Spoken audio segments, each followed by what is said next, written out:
The biggest question I get about van life is, how can you do that? Aren't you afraid? Or, I would totally do that, but I'm just too afraid I would get kidnapped, or, many other bad things that can happen when you're a woman in the world. And I totally get that, because I was the same way. Actually, I could have started this whole journey much sooner if I just didn't get out of my own way, like the things that I was, of course, afraid about. Because we all have our specific things that we're afraid of. Mostly it's dying, something that none of us need help with, because it's gonna happen eventually. Okay, we're moving inside because it's starting to rain. And people's fears are not without reason, because it happens in real life and is depicted almost relentlessly in the movies. Well, depending on what movies you watch, but still, it's there. And I still have this fear. It's just a healthy fear. I don't know if you can call it that. That's like my terminology for it. That meaning that it still exists, but it doesn't take over my whole entire brain. Or I think that's just called the consciousness. I'm conscious that these things can happen, but I'm not, immediately jumping to that conclusion every single day at every single moment of my travels or life. And people can argue all day about stuff like this, about whether we should or shouldn't do this or go out or stay inside, but for me, I realized I could have an adventurous life and not know when I could pass, or not know what could happen to me and still die, because 1 out of 1 person dies. Or I could live a quiet life and just stay indoors, not really make a fuss, not really go out that much, and slip and break my neck in a tub. So I'm gonna choose the latter. But there are a lot more things that I have done, both mentally and physically, to make sure that I am in the right place and have the right tools in case something does happen. So if you find yourself a little scared about traveling alone as a woman, I got you. And disclaimer, before I get into these points, I do recognize that I have straight white woman straight white cis woman privilege. And if you don't think any of those are privilege, then I hate to say it, but I don't think you're paying attention what's going on in the world. And I don't know how to describe this perfectly, so bear with me, but essentially that means that I don't have to worry that much. And I'm left alone more by dangerous people that don't like different versions of humans, So for more tips about how to travel safely as a BIPOC woman or LGBTQ member, I highly suggest the content creators I listed below, because they're great and they will help you more on your journey, because I can only do so much, right? Well, I do know a tip here and a trick there. I don't know everything. These people are going to just help you further on your journey. Yeah. Everybody needs to travel safely. Isn't that sad? Do we even have to make videos like this? How to travel safely? We're all here on a floating rock, right? We all want to have a good time. We all want to walk alone at night, not having to worry about our life. And some of us will never get to experience that. And that's crazy. That should not happen, right? Well, wishing away is not gonna make it happen, so I guess here we go. So number 1, let's just assume you're scared. You probably are if you're watching this video.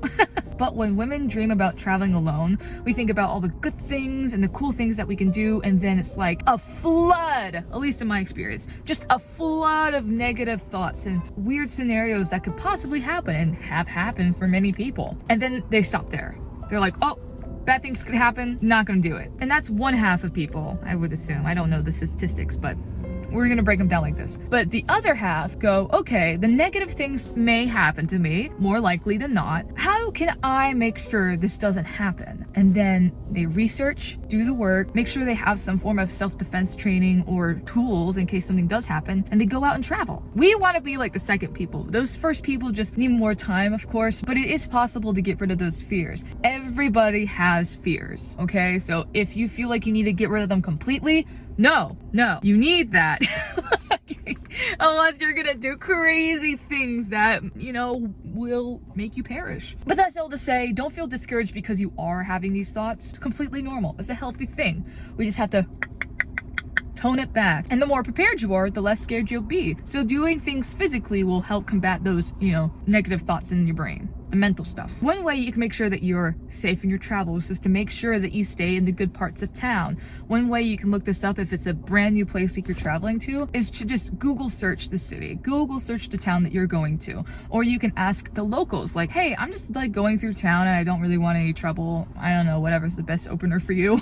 Just making this up. Is there any place that I should avoid in this state? That's another way you can get your resources, or just look at the news articles and just see what the history's been like and act accordingly. I don't really do that because I never not felt safe, and if I did feel unsafe, I just went to another part of town or another state. So really just follow your gut. But if you have to know, you can definitely look it up. Another way you can stay safe while traveling in your van is to only park overnight in places that have surveillance. It is possible. They're quite frankly my favorite types of places to sleep overnight because I'm still like a baby van lifer, you know? I would love to spend all my nights over in nature spots or campgrounds that you don't have to pay for, because that's not why we're doing van life. I don't want to pay. But eventually I see myself getting there. Eventually you may get there too, but you don't have to worry about weird things happening in the night. Also, when you park in a surveillanced parking lot, whether that be a rest area, Walmart, or a Cracker Barrel, you will have Wi-Fi, I'm assuming, and it will be lit.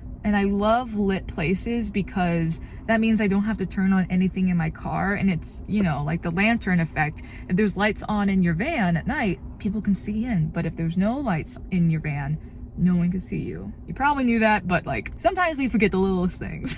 At least I am. I'm speaking of myself. And traditional campsites, or where you see these influencers parking at, they don't have that. They're probably lucky if they have Wi-Fi, but they most likely do not have a lit area that they're parking at. And I love it because I can really see my surroundings and make sure no one's walking up to my car. Like, you know, you get in your head about these things. Also in the morning, there'll be people parked next to you. So it's like you're back in the public and you're not alone.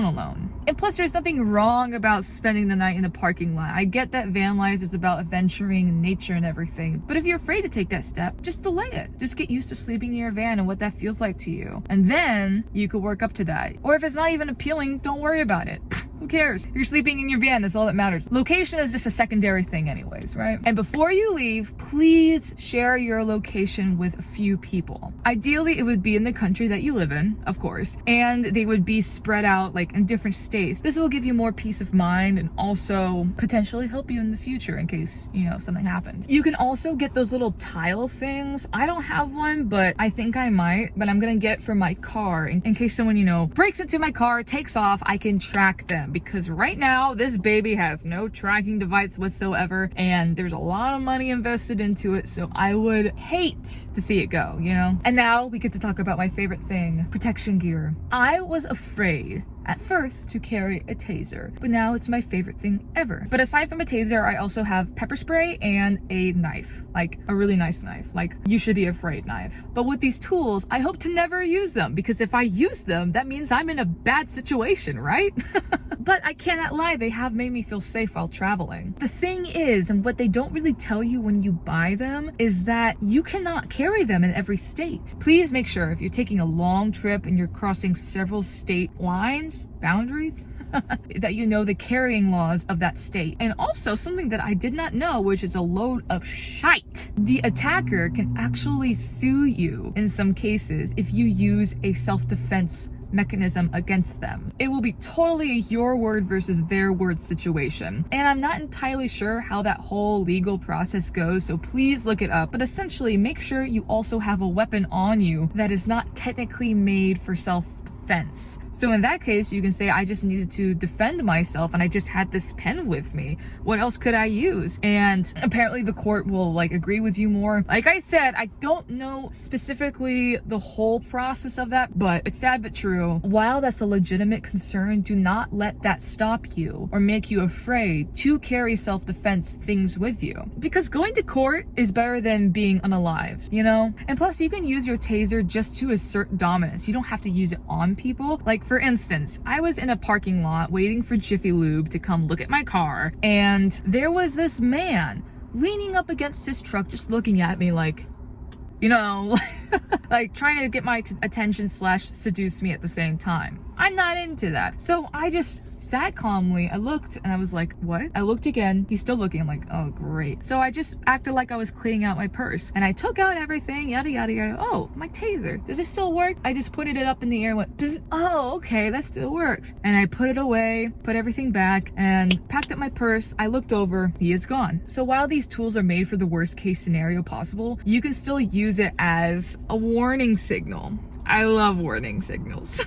They make people stay away from you further. But if you never bought protection gear before in your life, I suggest getting these 3 things. My 3 thumb rule. Get something that makes a sound, is a long distance defense, and a short distance defense. For number 1, I carry a whistle with me. You can get one of those clicky sound things that is automatic, but if the battery runs out, you're screwed. So I just stick with a whistle. My long distance defense is the pepper spray. I would suggest getting a pepper gel because I saw a TikTok, I love TikTok for this reason, that the spray could get in your face, but a gel is more precise and also will stay on your attacker longer. And my 3rd one, my close distance defense, is my taser and my knife. Hopefully I'll never have to use my knife. I actually keep my knife right by my bed head in case, you know, I'm sleeping, I just have to wha-pa. And I keep my taser and my pepper spray in my purse at all times. Make sure you take them out of your bag when you go through airport security. That should be a given, but one time I forgot, and I will list my self-defense protection gear in my description box below in case you want exactly what I have. I love the things I have, my taser and my pepper spray and my whistle. I have 3 of them. I just put them in different bags just in case I forget. They work, they're great, I love them. And while that's like physical protection gear, you can also use your phone. Your phone is also your best protection gear because it can take photos and video evidence. And some of these attackers can be cowards. So the moment that you start taking a video and they know that they're, you know, being recorded, they kind of stop and they act their way out of the scene. So don't be afraid. I know it can be like awkward, especially if it's a gut feeling and it feels like it could lead into an attack, that you get out your phone and start filming them, but it's better than being unalive, okay? If the stakes are that high, an awkward phone video is nothing. But a trick that I use to make it less awkward is to make it seem like I'm taking a selfie. Oh, that was lightning. Okay, I'm gonna wrap this up. So I have my phone and I'm video.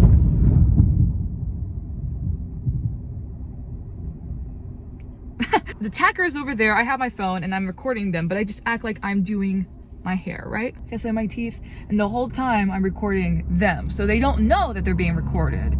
Maybe they do, maybe they can pick it up if I'm a bad actress.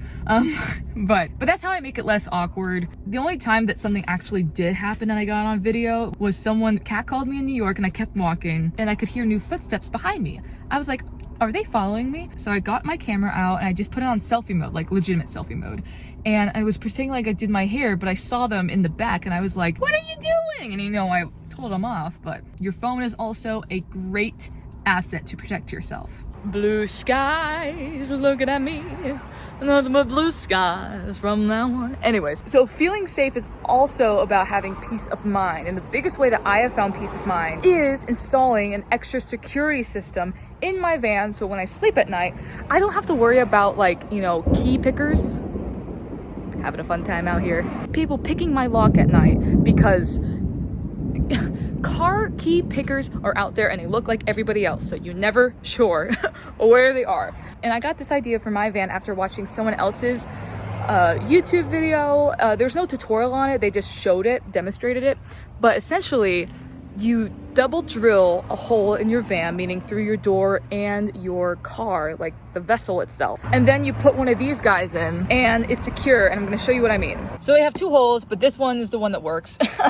But essentially, when I shut my door, this cup holder goes over this area. But essentially, when this door shuts, I have a cup holder that goes directly over those holes. And I installed holes in it too, I don't know if you can see. So when the door shuts, those holes align, and I just drop this little guy, boop, right down. So even if someone unlocks my car, they cannot open it. Boy, and I did that to all my doors. But look, even in my door, I'll show you. I have a hole right there in my doorstep. Oh, hi, Leaf. And a hole right there in my cubby door. Is that a cubby door? My freaking water holder. The water holders are the best things for me. And during the day, I just leave it like this. I just leave it upside down. So at night, I just find it and just go boop. And these things are heavy duty. Make sure you get the big beef guys because those little ones could probably break with someone's strong force. And my last tip for you is something that you've probably been told a lot, if you haven't already, is just to be confident. And if you can't be confident, look confident. Give off confident vibes. Because when you go around, especially traveling when you don't know the area, like this, like, yeah, I'm over dramatizing, please. I know no one really acts like that. And if you do, I'm not making fun of you. I'm just pointing it out. But doing that just creates this huge target on your chest saying, I'm vulnerable. You know, you don't want that sign. And the cool thing about traveling is no one knows who you are and you're not going to be there for long. So no one's really going to get the chance to know exactly who you are. So you could be anyone. You could be someone with that confidence, you know? Why not? No one's going to know. And I promise you, unless you're naked, not that many people are paying attention to you. So act incognito, if you will. Because you can, if you want to. You can dance if you want to. I used to be shy and timid and just act very vulnerable because I thought that would be attractive. That was definitely me in my manic pixie dream girl phase, and I apologize for that. It should not have happened. But now, I go around places with the confidence of a prized bull at the state fair. No one could tell me anything. If I drop something at a cafe, I'm laughing at myself. And I'm going, oh my gosh. Oh, what is this? This is so funny. You think I would learn? I've been like, oh my god, once again, I'm being dramatic. You can't help me. I have a BFA, so I'm gonna use it. But all this advice and tips combined is the reason why I'm not afraid to travel alone. Do these things grant me 100% safety? Of course not. Even if I go to the grocery store, something could happen to me. Even if I go to get my mail, I could get kidnapped. Legitimately, even regardless of gender, bad things can happen to you and people will try to take advantage of you. I'm just sharing my experience because I'm a woman and this is my experience, so you know, no hate to the men that are looking out for us. But it genuinely makes me sad when I hear the reason that someone's afraid to travel is because of their gender. It makes me so incredibly, like, just pissed off. Because, like I said before, we should not have to live this way, but alas, this is the reality that we live in. So we have to do the best to combat those things from happening. I don't know, guys. I'm not in charge of the whole universe and what to say, what to do, but it can happen. You can, do you hear all this thunder? But you can travel safely as a woman. It can be done, and I hope that all of you stay safe out there, look out for each other, and just make sure we have a good time on this earth. It's so short. It is so unbelievably short. And I don't want to waste any of it being afraid to live. Why else am I here, you know? You know? Okay, guys. I love you. I gotta get out of this thunderstorm. I need to go home. Let me know. Let me know if you want to see anything else. I love you guys. Thank you for subscribing. And if you made it this far, say, get out of the rain. This is me talking to myself now. Okay, guys. Whee! I'm gonna go home. Bye. Stay safe. And if you see a woman, just make sure she gets home safe. Dear God, that's all we ask of you guys. We ask more, but for now, we're just gonna stay with that. Okay. Okay. Bye. Why am I outroing like a 15-year-old? I am 24. Goodbye, my colleagues. All right. Bye.